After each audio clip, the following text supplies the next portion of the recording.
As I approach one full year as a paramotor pilot, I would like to discuss all the gear that I have collected during this time that has aided me in either developing my skills as a pilot or allowed for greater fun and enjoyment while in the air. Some of this equipment has been with me since my first flight, whereas others I have accrued during the changes of the seasons or during the progression as I learn specific skills. Number one, the helmet. Helmet's primary goal is for safety in case of a crash, but it also provides warmth in the winter. Earmuffs also provide protection from the cold in the winter, but are primarily used to protect against noise. The helmet-mounted GoPro allows for great action video captured from the pilot's perspective. The Cena Bluetooth communication device is a device that allows to pair with your phone while in the air. When paired to a smartphone, this allows for hands-off talking on the phone, listening to directions from flying apps like Gaggle, or even listening to music. Cell phone and phone apps. There are many phone apps that have been created to aid us while we fly. XCNav and Fly Sky High are apps that allow for navigation while flying. Good weather is crucial to an enjoyable flight, so Windy and Ryan Carlson allow you to determine the intensity and direction of wind and weather. The app Flight Plan allows you to observe any airspace restrictions. But arguably the most useful app we have as paramotor pilots is Gaggle, as it will give you hands-off real-time information while in flight, such as flight tracking, navigation, warnings of nearby aircraft, altitude you're at, any airspeed, any wind direction, and more.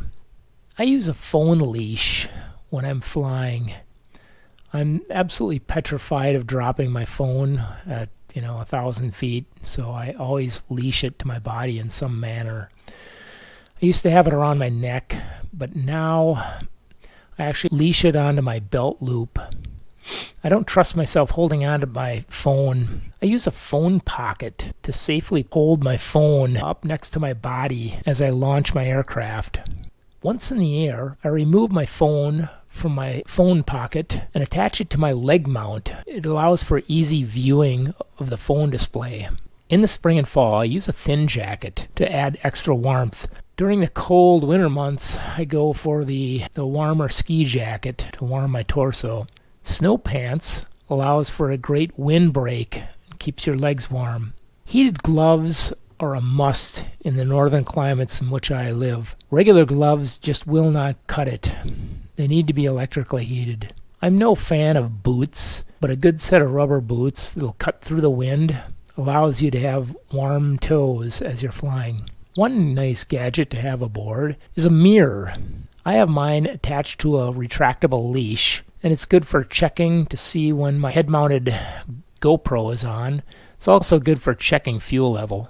My throttle has a cruise control. I like flying with hands off. After I turn the cruise control on, I'll take the throttle out of my hand and lay it in my lap. However, I'm a little afraid of the throttle falling down and dangling, so what I use is a Velcro strap to hold it next to my body. To allow for later or earlier flights, I use a strobe, and I have been using a strobe on each wingtip. It allows for piloting the aircraft 1/2 hour before sunrise or 1/2 hour after sunset. The speed bar allows for faster flight. When depressed, it changes the angle of attack of your wing, which allows the wing to go slightly faster. The GoPro camera on a selfie stick is used to document how the pilot is operating the aircraft while in flight. I use an extra power source to attach to my head-mounted GoPro. It allows for extended life of the GoPro camera in the harsh winter extremes that tends to drain batteries at an accelerated rate. The chase camera allows for a unique video perspective of flight taken from behind the pilot. It gives a broader view of what the pilot sees as well as turns and landings of the aircraft. So that's it, a culmination of all the gear I currently use. It can be cumbersome especially flying in the winter, but I guess that's the price some of us paramotor pilots pay for flying in extreme weather conditions. The following video is a recent flight I made to a house I used to live at some time ago. Enjoy.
Control holder works, if I can find it. I actually don't see it anymore. Hopefully it didn't fly away. Oh, here it is. So yeah, my throttle, not my cruise control, my throttle holder. So created this thing. Let's see how it works. See if it actually works. You take this thing off, it's like Velcro, it's all it is. Then you wrap it and tie it in place.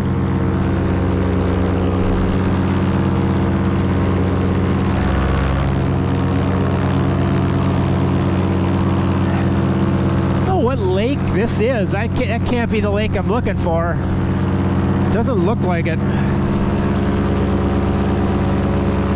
It's like a big island in the middle of it. That's kind of weird. No idea what that lake is. About 830 feet up right now. I'm trying to think what this road is here. Actually don't know what that is either. Huh. I don't know, I'm approaching the lake. That's gotta be the lake right there. In fact, it's right over there. That's where I need to go. So I need altitude. So I gotta get my selfie out like right ASAP, like right away here. I got here a lot quicker than I thought I would.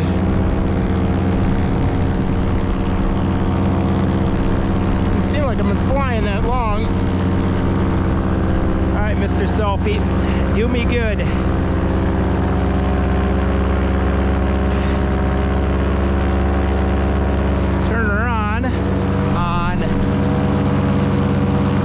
There's the lake I'm looking for. It's not very far away. Kind of crazy. I thought thought it was farther away than that. I'm really close. Okay, put selfie down. Sitting on that sucker really good. That, all right, we're flying again. Oh, I can need my throttle.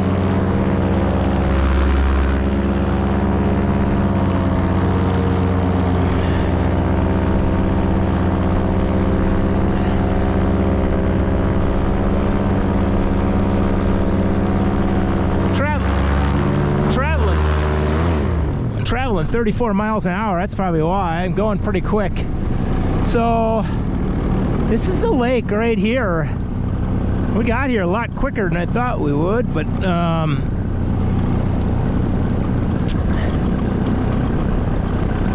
this is Coon Lake. Now, I used to live right dead ahead right there.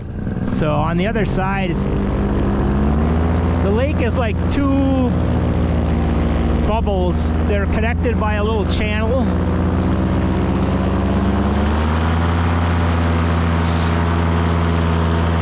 I'm gonna get some more altitude here. I want to make sure I make it across the channel.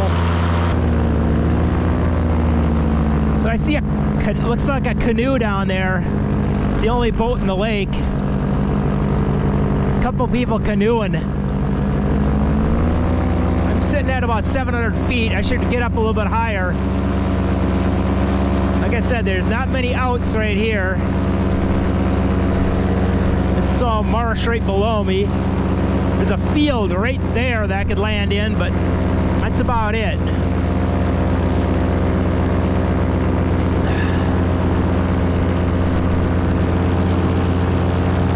So if you look at those houses right there with all those long docks, mine is the farthest one on the right. They're really the longest one. So this is kind of cool. I haven't been up here before. So I got a field right there I could land in. So there's my old house right there.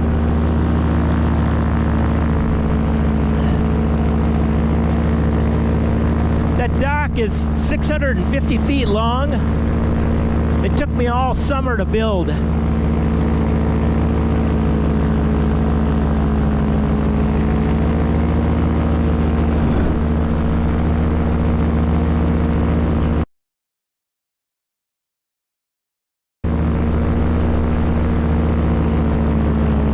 Yeah, they added a garage back there.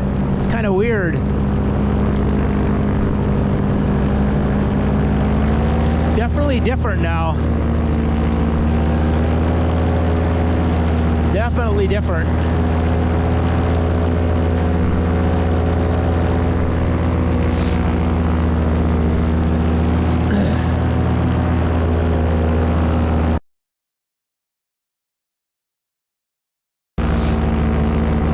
I'm gonna swing it on around and make a run by, and I gotta get some altitude though.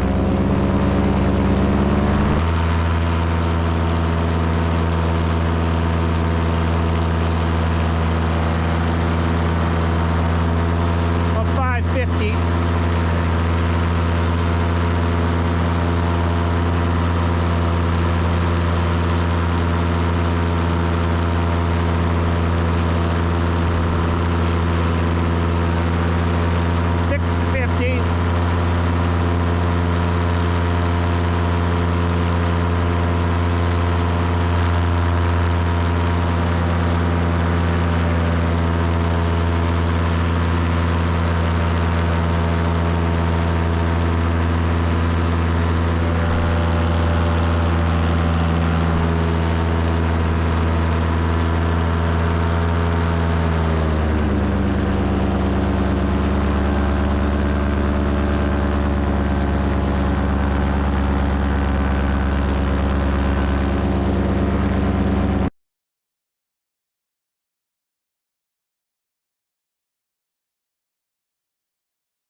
lake on that end. It's deep on this end though.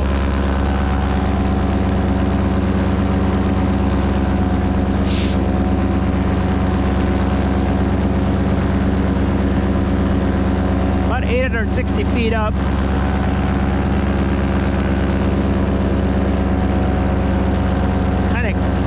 Pretty much going into the wind right now, I believe. Getting tossed around a bit. Really going slow though. That's kind of worrying me. Trying to get back. I got here so damn quick. Now I have to get back somehow. Just kind of putzing along.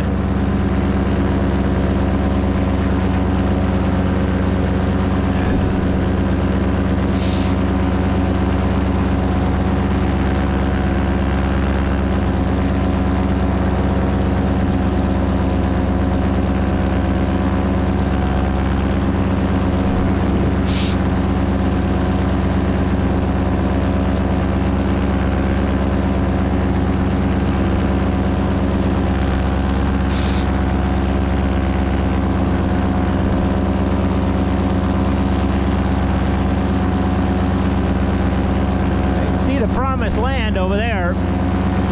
It's a ways away, but fingers are starting to get a little cold, so I got the thin gloves on. I don't know what this is. This looks weird.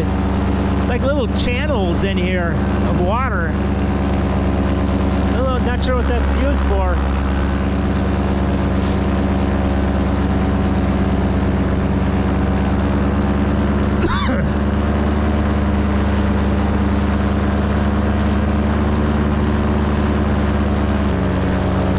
Swinging around. He's gonna land. He's looking for a land. He's looking for me to see what I'm doing, I think. So I better do something here. I want to make sure nobody's coming over here.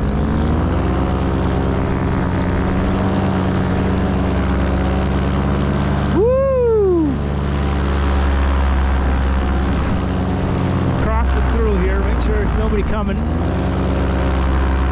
across.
That was pretty good.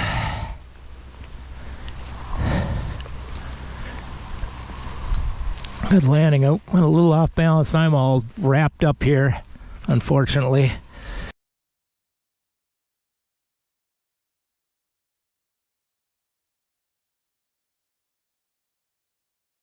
Thanks for hanging out, and I'll see you in the next one.